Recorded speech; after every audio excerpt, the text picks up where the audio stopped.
하나님의 말씀은 창세기 35장 1절에서 7절 말씀입니다. 창세기 35장 1절에서 7절. 하나님이 야곱에게 이르시되 일어나 베델로 올라가서 거기 거하며 네가 내 형 에서의 낯을 피하여 도망하던 때에 네게 나타났던 하나님께 거기서 단을 쌓으라 하신지라.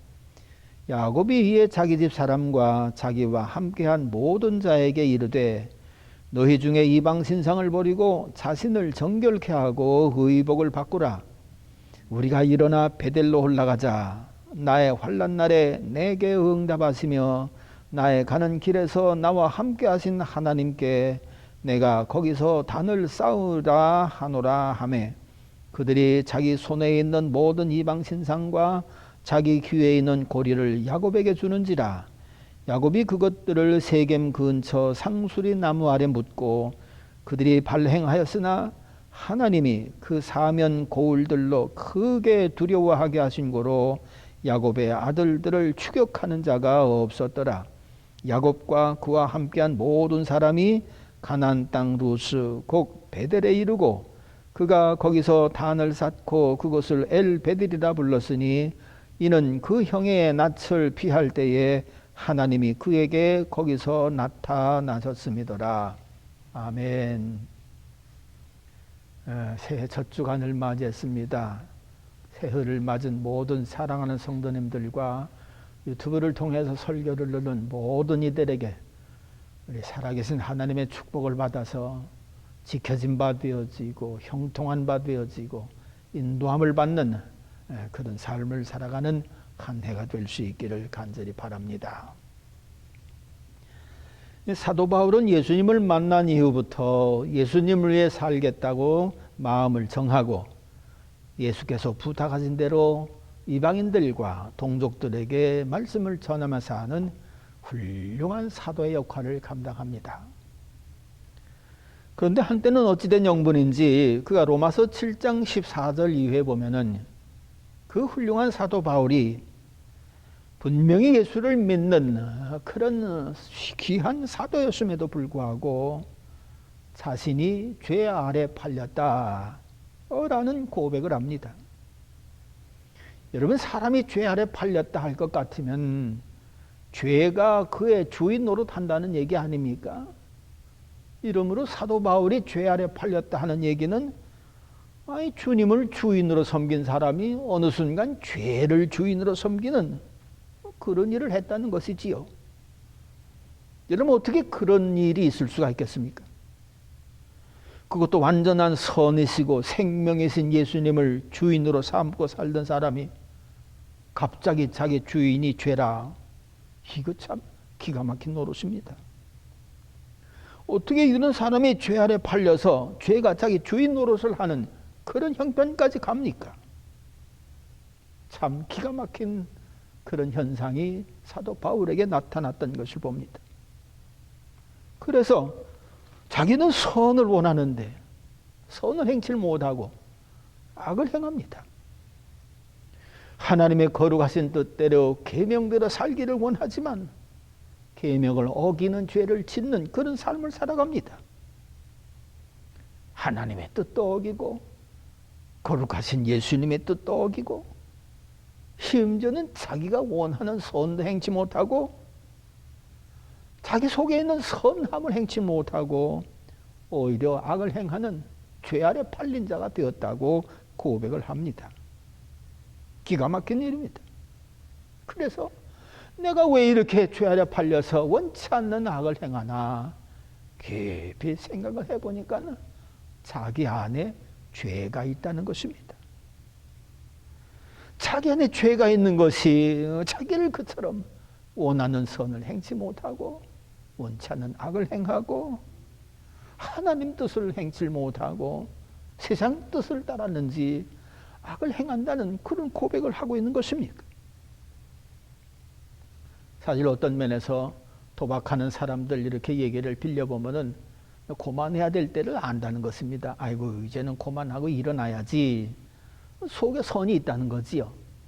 그런데도 불구하고 일어나지 못하고 또 화투장을 잡는다는 것입니다. 믿는 사람들이 골프장에 나가서 하는 얘기도 또 그런 얘기가 있습니다. 에구, 이거 내가 주일날 예배당에 가지 않고 골프를 치니까 이거 안 되지. 선이 있는 것입니다. 그러면서 선대로 행치를 못하니까 공도 잘못 맞고 점수도 잘 안 나오고, 그런데도 또 주일 되면은 골프장으로 간다는 거지요. 이렇게 사람들 마음속에는 두 가지가 각기 상반된 그런 행동을 일으키는 그런 성품들이 어우러져 있는 것을 봅니다. 선과 악, 사랑과 미움, 용서와 심판, 싸움과 평화, 이런 각기 상반된 성품들이 그 안에 있어서 어떤 때는 천사 같은 사람도 얼굴을 붉히면서 화를 내기도 하고요. 흉악한 악인이라고 하는데도 불구하고 어떻게 저렇게 친절한 손을 베푸는가, 그런 일도 합니다. 그런데 사도 바울은 이런 이율배반적인 행동을 하고 외식하는 자기 자신을 바라보면서 이건 내 죄 때문이다, 이래가면서 자기가 그 죄를 이기지 못한 것, 이걸 생각하니까 절망하고 탄식을 하면서 얼마나 고통스러워하는지, 오호라 나는 곤고한 사람이로다, 이 사망의 몸에서 누가 나를 건져내랴, 그래가면서 깊이 탄식을 합니다. 여러분, 그런데 그가 놀랍게도 새 마음을 갖습니다. 바라보는 대상을 이처럼 쓸모없고 절망이고 탄식할 수밖에 없는 자기에게서 돌이켜서 예수 그리스도로 바꾸고 예수 그리스도를 바라봅니다. 예수 그리스도를 바라보고 자기를 보니 자기는 보잘것없는 존재가 아닙니다. 하나님의 사랑을 받는 참 귀한 존재인 것이 보입니다. 곤고한 존재가 아닙니다. 절망적인 존재가 아닙니다. 예수님을 바라보고 자기를 바라보니까 자기가 얼마나 귀중한 존재인지, 자기 같은 죄인을 위해서 그 놀라운 예수님께서 생명까지 버리실 정도로 자기를 사랑하시고 구원해내셨다고 할 것 같으니 얘가 예수님 안에 얼마나 소중한 존재인가, 그걸 깨닫습니다. 예수 그리스도 안에서 보니까는 자기는 죄 아래 팔린 자가 아니라 도리어 죄에서 풀린 자요, 예수님이 주인이 되시려고 자기의 죄값을 다 치르시고 사망에서 자기를 생명으로 옮겨주셨으니 예수님 바라보니까는 예수님 안에서 자기는 죄에서 자유를 얻은 놀랍고 귀한 존재인 것을 깨닫습니다. 하나님의 백성으로 새 생명을 얻은 것을 깨닫습니다. 그러니까는 예수님을 보고 자기를 바라보니까는 자기는 전혀 새로운 존재더라, 그런 말씀입니다. 그래서 로마서 8장 1절에서 그러므로 이제 예수 그리스도 안에 있는 자에게는 결코 정죄함이 없나니 이는 그리스도 예수 안에 있는 생명의 성령의 법이 죄와 사망의 법에서 너를 해방하였음이니라. 예수 그리스도를 바라보니까 자기는 죄 아래 팔린 자가 아니라 오히려 죄에서 자유로움을 얻은, 생명을 얻은 하나님의 백성, 존귀한 백성으로 정말 새로운 존재로 보더라, 그런 말씀이 있죠. 새해 첫 주일을 맞은 우리들은 무엇을 바라보고 출발을 해야만 할까요? 지나온 1년 동안 우리는 절망적인 순간도 많았습니다. 우리가 기대하는 것과 반대되는 실패와 손해를 만나기도 했습니다. 평안과 기쁨보다는 아픔과 슬픔, 고통을 당하기도 했습니다. 어찌 보면은 여전히 소망 없어 보이는 세상을 살아가는 중에 또 새해를 맞은 거지요. 본문을 보면 지난날 고통과 아픔, 배반과 속임을 당하며 살아왔던 야곱이 하나님의 말씀을 들은 후에 마음을 새롭게 결단하고 자기가 살려고 했던 세겜을 떠나 하나님의 약속이 있는 베델로 올라가는 그런 과정을 기록을 했습니다. 여기서 그는 뭔가 마음을 새롭게 하고 세겜을 떠납니다. 그래서 새 출발을 하는 그런 야곱의 모습을 보는데, 이 새 출발의 근거는 무엇보다도 먼저 하나님의 말씀이 새 출발의 근거가 된 겁니다. 1절 보면은 하나님이 야곱에게 이르시되 일어나 베델로 올라가서 거기 거하며 네가 내 형 에서의 낯을 피하여 도망하던 때에 네게 나타났던 하나님께 거기서 단을 쌓으라 하신지라. 이 하나님의 말씀이 그가 새 출발하는 근본이 되었더라, 그런 말씀이지요. 여러분, 베델은 야곱에게 영원히 잊지 못할 큰 은혜를 하나님께 받은 그런 곳입니다. 그러니까 이 말씀에서 먼저 우리는 너가 새 출발하느냐, 베델 그거 잊지 말아라. 내가 너한테 큰 은혜 베풀어 주었던 거 그거 잊지 말아라. 구원받았던 하나님의 은혜를 결코 잊지 말고 그렇게 하고 출발하라는 겁니다. 야곱은 형 에서의 장자권을 팥죽 한 그릇과 바꿨습니다. 이 일을 형 에서는 나중에 이거 내가 큰 실수했구나 생각은 하지만 속상한 거지요. 아니, 나중에 유산 분배되어지면 2배나 받을 수 있는 장자권을 그래 팥죽 한 그릇에 팔았다니 생각할수록 속이 쓰린 겁니다. 그런데다 야곱이 또 얼마나 못된 짓 했습니까? 아버지가 자기에게 아주 마음껏 복 빌어주겠다고 사냥해서 내게 음식 만들어 먹이라 이랬는데, 이 말을 야곱이 듣고는 그 엄마한테서 전해 듣고는 자기가 그 축복 받겠다고요, 엄마하고 짝짝꿍해서 사냥한 것도 아니고 집에서 기르던 짐승 잡고요, 자기 몸을 또 형 에서처럼 털북송이로 만들고요, 목소리도 아마 최대한 에서처럼 변장했을 것입니다. 그래가면서 여기 음식 만들어 왔습니다, 잡수시고 내게 복을 마음껏 빌어주세요. 뭐예요? 아버지 속이고 형 속이고 심지어 자기도 속인 것이고요, 하나님도 속인 거지요. 그래서 축복기도 받았는데 나중에 형 에서가 이걸 알고 나니까 이게 얼마나 자기가 받을 복을 강탈당한 거지요. 그러니까 속이 부글부글 끓었을 겁니다. 그 야가 보기만 하면은. 이래서 기회만 되면은 에서가 야곱을 죽이려고 하는데, 이걸 눈치챈 그 엄마가 너 안 되겠다, 너 네 삼촌 집으로 잠시 피해라. 그래가지고서요 그 개나리 보찜 하나 그렇게 울러매고 도망을 갑니다. 도망가는데 사람 사는 길로 갈 수는 없고, 그래서 사람 안 보이는 광야길로 가는데 밤을 맞으니 어떻게 됩니까? 잠은 자야 되겠고, 그래서 캄캄한데 돌베개 베고 거기서 잠을 잡니다. 그런데 놀라운 사실은 그렇게 사방이 캄캄한 밤으로 막혀있는 때에 하나님께서 그의 꿈속에 나타나셔서 우로부터 사닥다리를 쫙 내리시는데 천사가 호루랑 내리라 가지요. 그런데 거기서 하나님께서 야곱에게 큰 축복의 약속, 구원의 약속을 하십니다. 내가 너 있는 땅을 주겠다. 너 가는 길을 지켜주겠다. 네 후손들을 복되게 해주겠다. 번성하게 해주겠다. 이게 얼마나 큰 축복입니까? 그러니까 이런 축복을 받은 그 땅, 베델, 하나님의 은혜를 사망당할 수밖에 없는 처절한 처지에서 받았던 그 은혜 잊지 말라는 것입니다. 보세요. 그런데 야곱은요, 그런 하나님의 큰 은혜를 받았음에도 불구하고 어찌 됐습니까? 삼촌의 집에 들어가서는요, 가족 챙기는 일에 바빴고요, 가산 불리는 데 바빴고요, 그저 라헬 사랑하는 것 때문에 시간 많이 허비하고요, 하나님의 은혜를 생각하는 일은 지극히 부족했던 것을 봅니다.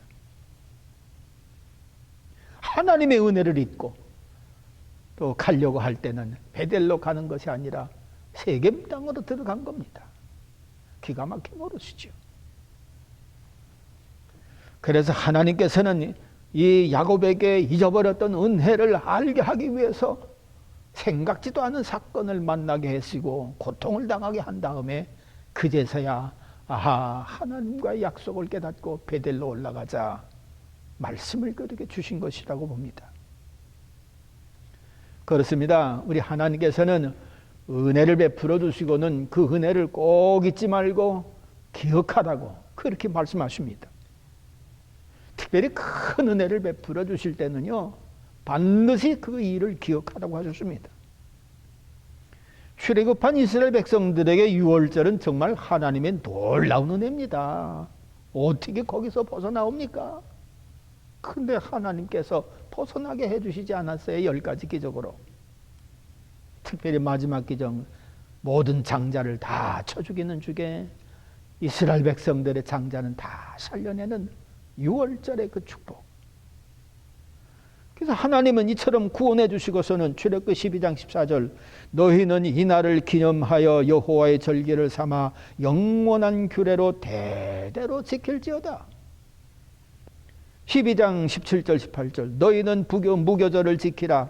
이날에 내가 너희 군대를 애굽 땅에서 인도하여 냈음이니라. 그러므로 너희가 영원한 규례를 삼아 이날을 대대로 지킬지니라. 하나님이 구원의 은혜를 베풀어 주신 거, 이 백성들 잊지 말라는 것입니다. 또 이스라엘 백성들이 요단강 건너가서 가나안 땅에 들어갈 때도 그렇습니다. 여호수아 4장 5절 7절에 보면 그들에게 이르되 요단 가운데 너희 하나님 여호와의 궤 앞으로 들어가서 이스라엘 자손들의 지파수대로 각기 돌 한 개씩을 취하여 어깨에 매라. 이것이 너희 중에 표징이 되리라. 후일에 너희 자손이 물어 가로되 이 돌들이 무슨 뜻이냐 하거든 그들에게 이르기를 요단물이 여호와의 언약궤 앞에서 끊어졌나니 그 언약궤가 요단을 건널 때에 요단물이 끊어졌으므로 이 돌들이 이스라엘 자손에게 영영한 기념이 되리라. 그 요단강 건너가는 거예요. 그것도 하나님의 은혜로 건너갔지 다른 게 없습니다. 그 하나님의 은혜로 건너갔던 거 기억해라, 기념해라. 신약에서 예수님이 기념하게 하신 것은 정말로 큰 사건 아닙니까? 당신을 십자가에 온 몸과 마음 다 내주시는 희생, 그거 기념하게 하시려고 성만찬을 제정하지 않으셨습니까? 이처럼 하나님은 앞을 향해 나아가는 백성들을 향해서 이전에 베풀어 주시던 큰 구원의 은혜 반드시 잊지 말고 기억해라. 그리고 앞으로 나가라는 것입니다. 두 번째로는 본문에 볼 것 같으면 또 베델에서 살라 그렇게 말씀하십니다. 이는 베델 신앙으로 살라는 말씀입니다. 야곱은 베델에서 잠자기 전까지 하나님을 제대로 만나보지 못한 것 같습니다. 자기가 하는 일을 하나님이 세밀하게 보시고 계신다라는 그런 믿음도 없었던 것 같습니다. 여러분, 그러니까 팥죽 한 그릇 가지고 장자권 살려고 했고요. 아버지 속이고 형 속이고 자기 속이고 그래서 자기가 축복기도 받으려고 했던 건 그건 하나님 안 보시거나 아니면 하나님이 멀리 계시거나 믿음이 없었기 때문에 그런 일을 한 것이지, 하나님이 지금 이 시간 나와 함께 하신다 그렇게 믿으면 어떻게 거기서 아버지를 속이고 형 속이고 장자권 팥죽 한 그릇으로 살 수가 있겠어요? 하나님 함께 하시는 것을 믿지를 못했다고 볼 수 있습니다. 여러분, 우리는 하나님이 당신과 함께 하신다 하면은 참 할렐루야 그렇게 할 수도 있겠지만, 형통하는 면에서 하나님이 우리와 함께 하신다고 하는 것은 굉장한 복음입니다. 그렇지만요, 자기가 실수를 하거나 알지 못하는 죄를 짓거나 이웃을 미워하거나 싸우거나 다투거나 분내거나 적당히 속이거나 진실을 외면할 때에도 하나님이 함께 하신다, 그거 믿습니까? 그럼에도 하나님은 함께 하십니다. 그렇기 때문에 사랑의 하나님과 더불어서 함께 하시는 공의의 하나님, 이것도 우리는 깨달아야만 됩니다. 어떤 분은 고아들과 자기 자녀들을 함께 이렇게 먹을 빵을 잘라서 나눠주는데 자기 자녀한테는 조금이라도 이렇게 두껍게 빵을 썰어줬다는 거예요. 고아들을 썰어주는 빵보다. 그런데 어느 날 하나님께서 이 사실을 자세하게 폭로하시더라는 것입니다. 얼마나 하나님 앞에 부끄럽고 죄스러운지 크게 회개했다고 하는 그런 간증을 들은 적이 있습니다. 그렇습니다. 이처럼 그 악을 행하고 거짓을 행하는 그런 야곱,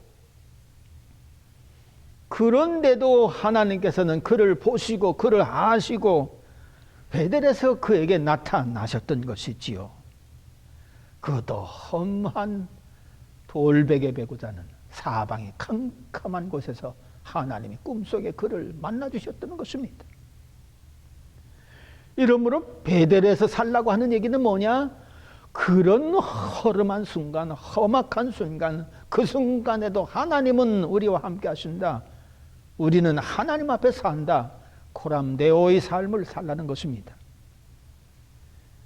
요셉은 어디서나 하나님 앞에서 산 사람입니다. 형들에게 못쓸 당하고 애굽에 억울하게 종살이로 팔려가고 보디발 장군의 집에서 억울하게 또 그렇게 흉측한 일로 오해받아가지고 감옥에 갇히고 감옥에서 또 그냥 간수의 일까지 다 도맡아 하는, 이거 참 억울하고 어찌할 바 모르는 그런 순간들, 분통 터지고 어찌하지 못하는, 그럼에도 불구하고 성경은 하나님이 그와 함께 하시더라.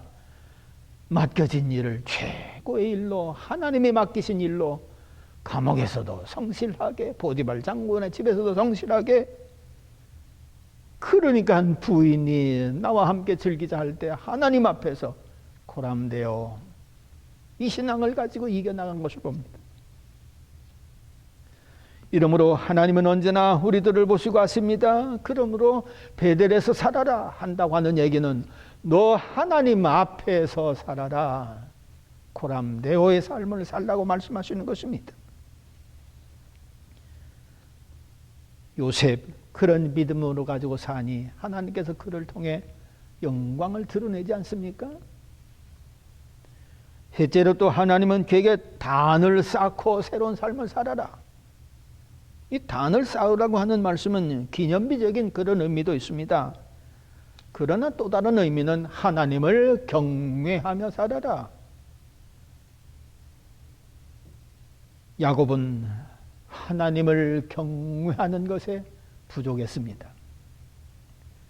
베델에서 돌베개 베고 잠을 자는 그런 때도, 사망이 막힌 때도 그가 기도했다라고 하는 글을 찾아볼 수가 없습니다. 어떤 면에서 보면 그는 고난을 헤쳐나갈 능력이 없습니다. 거기는 자기를 가장 아껴주고 사랑하던 어머니도 계시지 않습니다. 누구에게 도움을 전혀 요청할 수도 없습니다. 사방이 다 캄캄하게 막혀있는 절망의 시대가 바로 그 시대입니다. 그런데 놀라운 사실은요, 이렇게 사방이 다 막힌 때에 누구도 찾아오지도 못하고 누구도 도와줄 수 없는 사방이 다 막혀있는 때에 하늘에서 문이 열린 겁니다.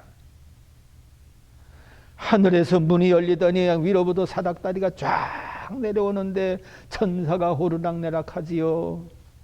다 막힌 것 같은데 하늘에 문이 열리니 거기서 하나님의 말씀이 들리지요. 하나님의 약속의 말씀이 떨어지지요. 너를 지켜줄 거다. 내게 땅을 줄 것이다. 너를 번성케 해줄 것이다. 하늘 문이 열리니 이 놀란 말씀을 받지요. 그러니까 베델에서 야곱은 인생 최고의 복된 시간을 맞은 것입니다. 여러분, 그렇습니다. 우리도 살아오면서 사방을 돌아봐도 도울리 없어 보이는 절망의 때를 만나기도 합니다. 물질이 흘러 들어가는 길이 막혔고 건강을 되찾는 힘도 없고 도움의 손길 다 기대할 수도 없고 그저 절망, 사망이 다 꽉꽉 가로막혀 있는, 정말 낙심하고 절망할 수밖에 없는 그런 때를 만나기도 합니다. 그래서 어떤 사람들은 이런 때를 만났다고 돌바위에서 떨어지기도 하고요, 아파트에서 떨어지기도 하고요, 강물에 떨어지기도 하고요, 약으로다가 뭐 변할까 그렇게 약을 취해보기도 하고요, 술 취해보기도 하고요, 도박에 취해보기도 하지만 그럴수록 사방은 더 깜깜하게, 우리는 그 어떤 때도 하늘은 열려 있다고 하는 사실을 믿어야만 될 것입니다. 하늘 문이 열어지는 때가 있다고 하는 그때, 이건 정말 할렐루야 축복이지요.